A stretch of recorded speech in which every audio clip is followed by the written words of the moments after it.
Hello everyone, understanding quadrilaterals के इस third video lecture में मैं आपको पढ़ाऊंगी क्वाड्रिलेटरल्स के बारे में। ये क्वाड्रिलेटरल्स क्या होते हैं? तो अ quadrilateral is a two dimensional closed figure having 4 sides and 4 vertices. तो क्वाड्रिलेटरल्स क्या होते हैं? Two dimensional closed figures. Two dimensional क्यों कहा गया है? क्योंकि टू डायमेंशनल वो होते हैं जिनमें सिर्फ लेंथ और विड्थ या फिर ब्रेथ होती है, इसमें हम कोई थिकनेस नहीं लेते हैं, ठीक है। तो इसलिए इनको टू डायमेंशनल क्लोज्ड फिगर बोला गया है। तो क्वाड्रिलेटरल्स ऐसे टू डायमेंशनल क्लोज्ड फिगर्स होते हैं जिसमें 4 साइड्स होती हैं और 4 वर्टिसेस होती हैं। एग्जाम्पल क्या है इसके? Rectangle, square, parallelogram, kite, trapezium, these all are the example of quadrilaterals. इन सारे फिगर्स में सिर्फ 4 साइड्स होती हैं, ठीक है। तो इसीलिए हम इनको क्वाड्रिलेटरल्स बोलते हैं। इस वीडियो में मैं आपको बताऊंगी पैरेललोग्राम के बारे में, ठीक है। तो ये पैरेललोग्राम क्या होता है और इसकी प्रॉपर्टीज क्या होती हैं उनको हम पढ़ेंगे, और साथ में पैरेललोग्राम पर बेस्ड कुछ क्वेश्चंस हम करेंगे क्लास 8th की एनसीईआरटी बुक के। तो आइए देखिए पैरेललोग्राम को देख लीजिए। So what is a parallelogram? A parallelogram is a quadrilateral whose opposite sides are parallel. तो पैरेललोग्राम क्या है? पैरेललोग्राम एक क्वाड्रिलेटरल है जिसकी ऑपोजिट साइड्स क्या होती हैं? पैरेलल होती हैं। पैरेलल, ये जो ऑपोजिट साइड्स क्या होंगी? AB and DC are opposite and AD and BC are opposite. These are called the opposite sides of a parallelogram. और ये कैसी होती हैं? ये होती हैं पैरेलल। पैरेलल साइड्स क्या होती हैं या पैरेलल लाइंस क्या होती हैं? ऐसी लाइंस जो कहीं पर भी एक दूसरे को इंटरसेक्ट ना करें, उन्हें हम पैरेलल लाइंस बोलते हैं। अगर आप इनको एक्सटेंड करेंगे, किसी भी डायरेक्शन में आप इनको एक्सटेंड करेंगे, तो ये कहीं पर भी एक दूसरे को इंटरसेक्ट नहीं करेंगी या कट नहीं करेंगी। तो ये है आपका पैरेललोग्राम। अब इस पैरेललोग्राम के कुछ चीजें और आप समझ लीजिए। ये A, B, C, D ये होते हैं इसके वर्टिसेस। ये जो पॉइंट्स होते हैं, अगर एक सिंगल पॉइंट की बात मैं करूं, जैसे पॉइंट A की बात करूं या पॉइंट B की बात करूं, तो इसे हम बोलते हैं वर्टेक्स। वर्टेक्स क्या होते हैं? जहां पर दो लाइंस एक दूसरे को ज्वाइन करती हैं, उसे हम वर्टेक्स बोलते हैं। तो ये हो गया वर्टेक्स। और अगर मैं A, B, C, D सारे वर्टेक्स की एक साथ बात करूं तो इन्हें हम बोलेंगे वर्टिसेस। तो पैरेललोग्राम में कितने वर्टिसेस होते हैं? 1, 2, 3, 4। A parallelogram is having 4 vertices and 4 sides. इसकी 4 साइड्स होती हैं, ठीक है। अब ये जो इनमें आपकी जो साइड AB और DC होती है, इन्हें हम ऑपोजिट साइड बोलते हैं। एंड AD एंड BC ये भी ऑपोजिट साइड्स हैं। और जो आपकी साइड्स AD और AAB होंगी, इन्हें हम बोलेंगे एडजेसेंट साइड। जैसे एडजेसेंट साइड में क्या आ जाती है? एडजेसेंट साइड में आपकी आ जाएंगी AB, AD, ठीक है, एंड BC, CD ये एडजेसेंट साइड हो गई। AB, BC एडजेसेंट साइड हो गई, ठीक है। इसी तरह से AD और DC ये हो गई एडजेसेंट साइड्स। तो इन्हें हम एडजेसेंट साइड्स बोलते हैं। ये जो बगल में होती हैं एक दूसरे के, ये होती हैं आपकी एडजेसेंट साइड्स, और आमने सामने की साइड्स क्या होती हैं? ऑपोजिट साइड्स होती हैं, ठीक है। तो ये हो गया पैरेललोग्राम। अब पैरेललोग्राम की कुछ आप प्रॉपर्टीज देख लीजिए। तो पैरेललोग्राम की प्रॉपर्टीज क्या होती हैं? So first property of a parallelogram is the opposite sides of a parallelogram are of equal length. जो पैरेललोग्राम की जो opposite sides होती हैं वो कैसी होती हैं? Equal होती हैं। और इसके पहले मैंने क्या बताया था कि opposite sides जो है पैरेललोग्राम की पैरेलल होती है, और पैरेलल होने के साथ साथ equal भी होती हैं। तो AB is equals to CD and AD is equals to BC। देखिए मैंने लिखा हुआ है AB is equals to DC या CD भी आप बोल सकते हैं, and AD is equals to BC। Second property देख लीजिए। The opposite angles of a parallelogram are of equal measure. यानी कि पैरेललोग्राम के ऑपोजिट एंगल्स कौन कौन से हो जाएंगे? Angle A and angle C। तो ये क्या बता रहे हैं कि angle A is equals to angle C and angle B is equals to angle D।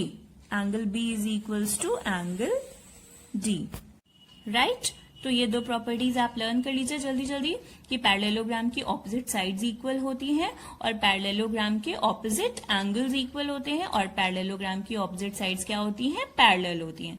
Third property देख लीजिए पैरेललोग्राम की क्या होती है। The adjacent angles in a parallelogram are supplementary. तो पैरेललोग्राम के एडजेसेंट एंगल्स कौन से होते हैं, तो ये जो एडजेसेंट साइड्स पर एंगल बनते हैं उन्हें हम एडजेसेंट एंगल्स बोलते हैं। तो ये जो एंगल ए होगा और एंगल डी होगा ये एडजेसेंट एंगल होंगे।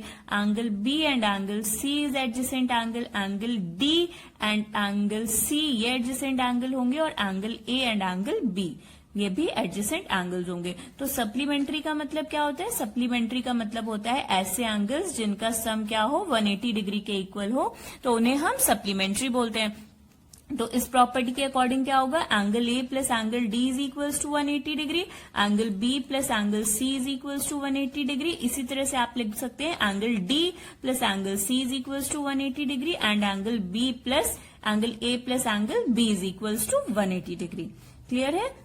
फोर्थ प्रॉपर्टी देख लीजिए। Fourth property is the diagonals of a parallelogram bisect each other. तो इस पैरेललोग्राम में डायगोनल्स आपको क्या दिख रहे हैं, अच्छा देखिए A B, B C, C D और ए डी ये तो इसकी साइड्स होती हैं।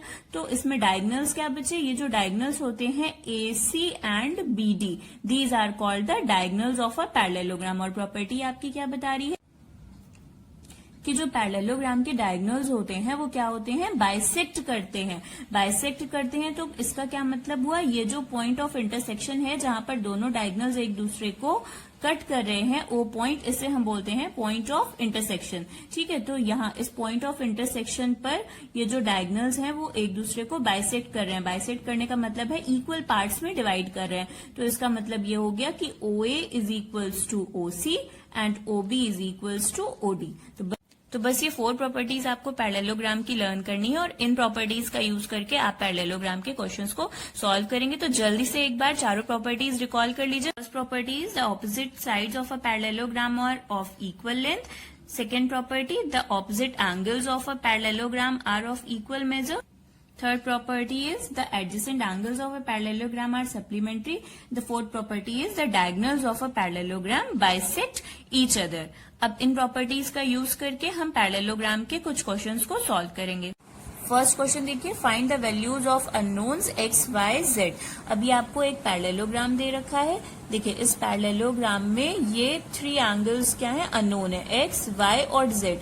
सिर्फ आपको एक एंगल दे रखा है 50 डिग्री। अब इस एंगल की हेल्प से आपको ये तीनों एंगल्स का मेजरमेंट फाइंड करना है। तो देखिए हम इसको कैसे करेंगे, तो सोल्यूशन देखिए, as we know adjacent angles of a parallelogram are supplementary. अभी मैंने आपको प्रॉपर्टी बताई थी ना कि पैरेललोग्राम के एडजेसेंट एंगल्स कैसे होते हैं, सप्लीमेंट्री होते हैं। इनका सम क्या होता है, 180 डिग्री के इक्वल होता है। तो आप क्या लिख सकते हैं, x plus 50 degree is equals to 180 degree. ठीक है, तो x की वैल्यू निकल आएगी 180 minus 50, x is equals to 130 degree. ठीक, तो x की वैल्यू आपको पता चल गई, x हो गया आपका 130 डिग्री। अब आपको क्या कैलकुलेट करना है, y कैलकुलेट करना है और z कैलकुलेट करना है। तो देखिए अब हम y को सॉल्व करेंगे। y कैसे निकालेंगे, तो देखिए x is equals to y since opposite angles of a parallelogram are of equal measure. x की वैल्यू क्या हो जाएगी, y के इक्वल, क्योंकि अभी आपने पढ़ा था कि जो पैरेललोग्राम होता है उसके ऑपोजिट एंगल्स क्या होते हैं, इक्वल होते हैं। तो x is equals to y हो जाएगा। तो इसकी वैल्यू भी हो जाएगी 130 डिग्री। अब हम एंगल Z को कैलकुलेट करेंगे।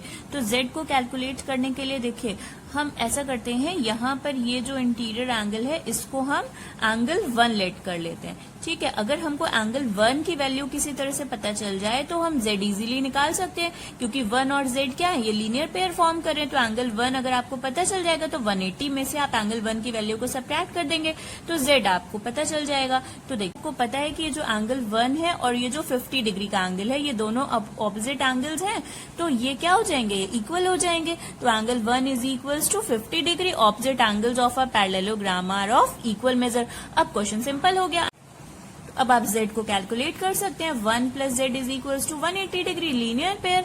ठीक है, तो 1 की वैल्यू आपकी 50 है, तो 50 degree plus Z is equal to 180 degree. तो Z is equal to 180 degree minus 50 degree, Z की वैल्यू निकल आएगी 130 डिग्री। तो क्या पता चला आपको, X भी 130 है, Y भी 130 है और Z भी 130 है। तो X is equal to Y is equal to Z is equal to 130 degree. आइए सेकेंड क्वेश्चन देख लीजिए। सेकेंड पार्ट में भी आपको एक पैरेललोग्राम गिवन है और इस पैरेललोग्राम में आपको फिर से वही unknown X Y Z find करना है। तो इसमें करेंगे क्या, देखिए इसमें आपको तो सबसे पहले ये दिखाई दे रहा होगा कि ये जो एंगल y है और ये 112 डिग्री, ये जो एंगल है ये क्या है, ये ऑपोजिट एंगल है। और ऑपोजिट एंगल की आपको प्रॉपर्टी पता है कि opposite angle of a parallelogram are equal. तो पैरेललोग्राम के ऑपोजिट एंगल इक्वल होते हैं, तो y की वैल्यू कितनी हो जाएगी, 112 डिग्री हो जाएगी। तो ये तो देखकर ही पता चल जाएगा। अब हमको क्या कैलकुलेट करना है, x करना है और z करना है। तो देखिए अब इसमें तो आप ऑपोजिट एंगल की कोई प्रॉपर्टी अप्लाई नहीं कर सकते, क्योंकि यहाँ वन एंगल को टू एंगल्स में डिवाइड कर दिया गया है। ये पूरे एंगल को नहीं कंसीडर किया गया है, इन्होंने इसको टू एंगल्स में डिवाइड कर दिया और यहाँ पर भी इसको टू एंगल्स में डिवाइड कर दिया। तो अब इस क्वेश्चन को हम कैसे सॉल्व करेंगे, आइए देखिए। इसमें मैंने क्या किया, ये जो पूरा एंगल होगा इसको एक एंगल अगर हम कंसीडर करें तो ये हो जाएगा 40 डिग्री प्लस जेड, ठीक है, एंड प्लस वाई। इसमें मैंने प्रॉपर्टी लगाई है एडजेसेंट एंगल की। Adjacent angles of a parallelogram are supplementary. Parallelogram के एडजेसेंट एंगल्स क्या होते हैं, सप्लीमेंट्री होते हैं। सप्लीमेंट्री का मतलब होगा उनका सम होता है 180 डिग्री। तो बस वही प्रॉपर्टी इसमें अप्लाई कर देंगे। तो ये y तो ये पूरा एंगल है और इसको आप कैसे ले लेंगे, 40 डिग्री प्लस जेड। तो y plus 40 degree plus Z is equal to 180 degree. अब y की वैल्यू आपको पता है 112 डिग्री, तो y की वैल्यू आप पुट कर दीजिए। 112 degree plus 40 degree plus z is equal to 180 degree. तो ऐड करेंगे तो 152 degree plus z is equal to 180 degree. तो z is equal to 180 degree minus 152 degree. तो z की वैल्यू आपको मिल जाएगी 28 डिग्री, ठीक है। तो z आपको पता चल गया 28 डिग्री। देखिए ये हो गया 28 डिग्री, इसको आप लिख सकते हैं 28 डिग्री। अब देखिए आपको ये पता है कि पैरेललोग्राम की जो ऑपोजिट साइड्स होती हैं वो कैसी होती हैं, पैरेलल होती हैं। तो ये एंगल x और एंगल z जो है वो ऑल्टरनेट इंटीरियर एंगल्स हो जाएंगे। और आपको पता है कि ऑल्टरनेट इंटीरियर एंगल्स इक्वल होते हैं, तो x की वैल्यू जो है वो z के इक्वल हो जाएगी। और z कितना दिया गया है, 28 डिग्री। तो x is equals to z is equals to 28 degree. तो देखिए वो मैंने यहाँ पर लिख दिया है, x is equals to z is equals to 28 degree alternate interior angles. तो x और z की वैल्यू 28 हो जाएगी और y की वैल्यू 112 डिग्री हो जाएगी। सेकेंड क्वेश्चन देख लीजिए। सेकेंड क्वेश्चन में दिया हुआ है RUNS is a parallelogram, find x and y। ये RUNS आपको एक पैरेललोग्राम दे रखा है और इसमें आपको x और y की वैल्यू फाइंड करनी है। और साथ में ये इतना जो है इसको चलिए हम O पॉइंट ले लेते हैं। तो SO आपको दे रखा है 20 और RO दिया हुआ है 16। और ये जो 20 और 16 है ये किसमें दे रखी है, इसकी यूनिट जो है वो सेंटीमीटर है, लेंथ्स आर इन सेंटीमीटर। तो अब आपको x और y की वैल्यू निकालनी है और वो भी किसमें आएगी, सेंटीमीटर उसकी यूनिट होगी। पैरेललोग्राम की मैंने आपको एक प्रॉपर्टी बताई थी कि diagonals of a parallelogram bisect each other. तो बस यही प्रॉपर्टी आपको यूज करनी है और इसका यूज करके आप इस क्वेश्चन को सॉल्व करेंगे। तो देखिए कैसे सॉल्व करेंगे कि जब पैरेललोग्राम के डायगोनल्स बाइसेक्ट करते हैं तो इसका मतलब हो गया कि ये जो 20 सेंटीमीटर है वो इसके y प्लस 7 के इक्वल होगा, यानी SO is equals to OU and OR is equals to ON। बस यही आपको यूज करना है। Therefore y plus 7 is equals to 20, तो y is equals to 20 minus 7, तो y is equals to 13 centimetre. अब y आपको पता चल गया। इसी तरह से आप ये x को भी कैलकुलेट कर लेंगे। तो ये क्या हो जाएगा, x plus y is equals to 16 हो जाएगा। तो x plus y is equals to 16 और y की वैल्यू आपको 13 पता चल गई है। तो 13 वैल्यू आप यहाँ पर पुट कर दीजिए। तो x plus 13 is equals to 16, x is equals to 16 minus 13, x is equals to 3 centimetre. तो बस यही आपका आंसर है, x is equals to 3 centimetre, y is equals to 13 centimetre. बस इन क्वेश्चंस में आपको करना इतना ही होता है कि प्रॉपर्टी अप्लाई करके आपको सॉल्यूशन करना होता है। बस प्रॉपर्टी आपको लर्न करने की जरूरत है। थर्ड क्वेश्चन देखिए। थर्ड है, in the given figure both RISK and CLUE are parallelograms, find the value of x। आपको दो पैरेललोग्राम्स दे रखे हैं RISK एंड CLUE। इन पैरेललोग्राम्स में आपको दो एंगल्स भी दिए हुए हैं। k की वैल्यू आपको 120 गिवन है एंड l की वैल्यू 70 डिग्री गिवन है। अब आपको x कैलकुलेट करना है। तो x को कैलकुलेट करने के लिए हमको क्या निकालना पड़ेगा, तो देखिए अगर हम इस ट्राइंगल की बात कर ले तो इसको हम पॉइंट ऑफ इंटरसेक्शन को फिर से हम O लेट कर लेते हैं, ठीक है। तो अगर इस ट्राइंगल OSE की बात करें तो अगर हमको एंगल E और एंगल S पता चल जाए तो हम ट्राइंगल में एंगल सम प्रॉपर्टी अप्लाई करके x की वैल्यू फाइंड कर सकते हैं। तो देखिए चलिए अब हम इसको जो है वो एस और एंगल ई को कैसे फाइंड करेंगे। तो गिवन है आपको आर आई एस के इज अ पैरेललोग्राम। अगर ये पैरेललोग्राम है तो हम इसमें पैरेललोग्राम की प्रॉपर्टी अप्लाई कर सकते हैं।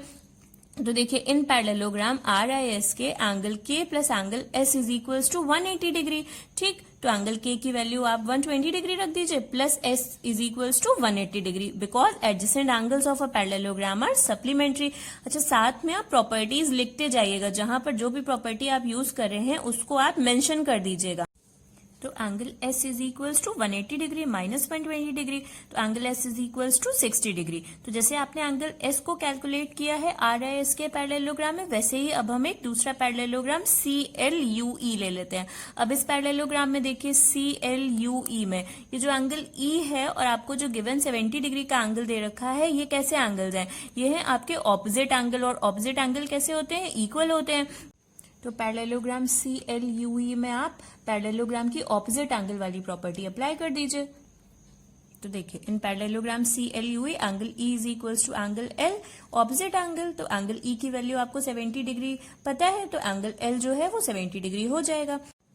Now in triangle OES, angle O plus angle E plus angle S is equals to 180 degree by angle sum property of a triangle.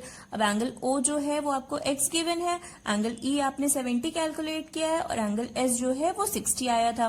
तो बस ये वैल्यूज आप पुट कर दीजिए और x को कैलकुलेट कर लीजिए। तो x plus 70 degree plus 60 degree is equals to 180 degree. तो x प्लस 130 डिग्री, इन दोनों को ऐड करेंगे तो 130 मिलेगा। तो x plus 130 degree is equals to 180 degree. तो x is equals to 180 minus 130, तो x की वैल्यू आपको क्या मिल जाएगी? 50 डिग्री। तो आंसर हो गया x is equals to 50 degree. Thank you children. अगर आपको मेरा वीडियो पसंद आया है तो प्लीज इसे लाइक करिए और मेरे चैनल को सब्सक्राइब करिए और मेरे वीडियोस को शेयर करिए।